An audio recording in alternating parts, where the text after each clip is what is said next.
Assalamualaikum warahmatullahi wabarakatuh. Jumpa lagi dengan Diana Eva Channel. Selamat datang di kota kecilku, Kota Bondowoso. Kali ini kita akan ke salah satu tempat bersejarah di Bondowoso, yaitu Gerbong Maut Bondowoso. Penasaran bukan?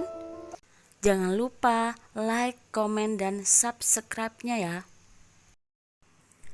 Peristiwa Gerbong Maut Bondowoso terjadi pada tanggal 23 November 1947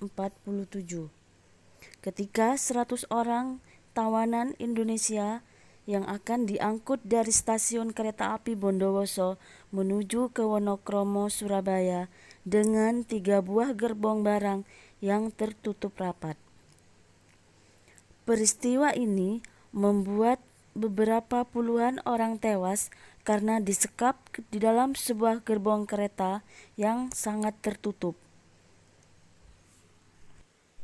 Peristiwa Gerbong Maut Bondowoso terjadi setelah beberapa bulan terjadinya agresi militer Belanda pertama, yaitu pada tanggal 21 Juni 1947. Kuatnya persenjataan Belanda yang sangat canggih dan lebih modern membuat banyak pasukan Indonesia tertangkap. Salah satunya adalah Kuswari. Kuswari adalah seorang komandan polisi Maisan Bondowoso. Kuswari kemudian dibawa ke kantor bagian keamanan Brigade Marinir Belanda di Jalan Jember, Bondowoso pada tanggal 14 November 1947.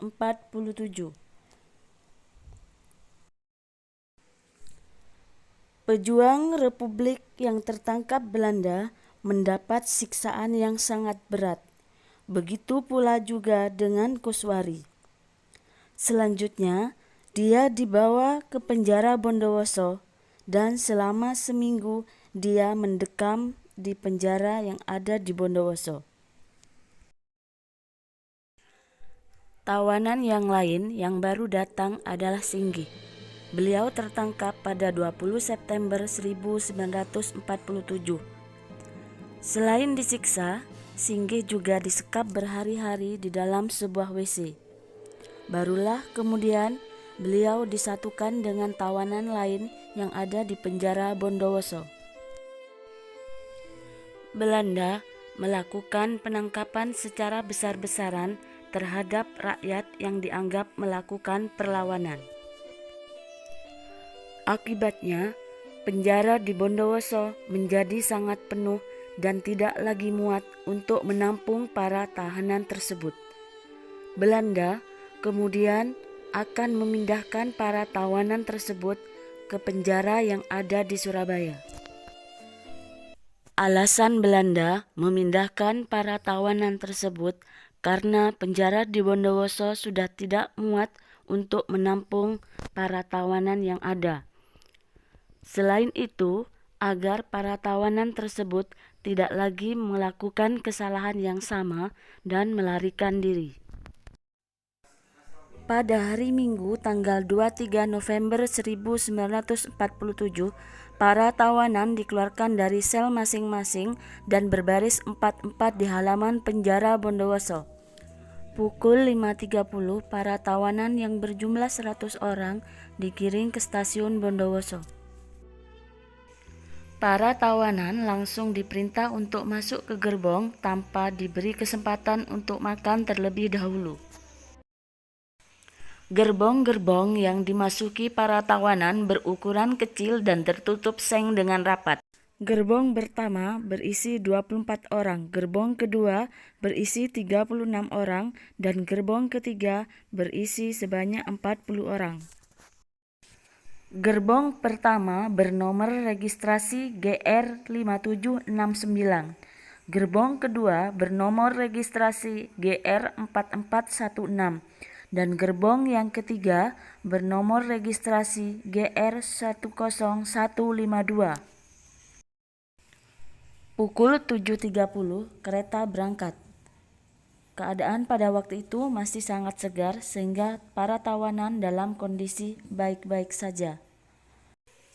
Menjelang siang, ketika matahari mendekati titik tertinggi, penderitaan para tawanan dimulai. Di gerbong pertama, beberapa tawanan sudah tidak merasakan udara segar lagi. Ketika sampai di stasiun Kalisat pukul 11, sebanyak 6 orang tawanan tewas terlebih dahulu. Teriakan minta tolong dari para tawanan tidak dipedulikan oleh serdadu Belanda. Setiap teriakan mereka jawab dengan tidak ada air dan angin, yang ada hanya peluru.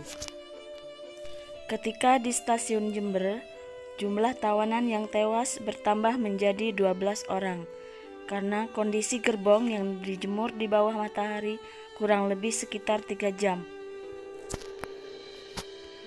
Untuk bertahan hidup, para tawanan meminum air kencing sebagai pelepas dahaga. Hujan lebat yang terjadi di stasiun Kelaka sedikit memberikan angin segar bagi para tahanan yang masih bertahan hidup. Pada saat di stasiun Probolinggo, para tawanan berteriak dan menggedor lebih keras lagi. Bahkan mereka berteriak bahwa yang sudah meninggal mencapai 30 orang. Akan tetapi para serdadu Belanda tidak peduli. Bahkan salah seorang dari mereka menjawab, "Aku lebih senang kalian mati semua daripada masih ada yang hidup." Setelah 15 jam perjalanan, sampailah para tawanan ke stasiun terakhir, yaitu stasiun Wonokromo, Surabaya. Jumlah tawanan yang meninggal bertambah menjadi 46 orang.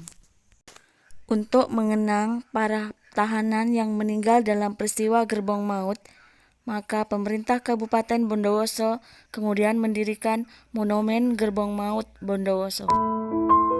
Monumen Gerbong Maut Bondowoso dibangun tepat di pusat kota atau sebelah selatan alun-alun kota Bondowoso di depan kantor pemerintah daerah Kabupaten Bondowoso.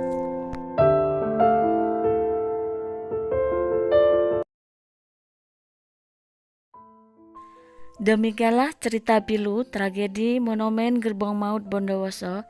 Jangan lupa like, share, komen, dan subscribe.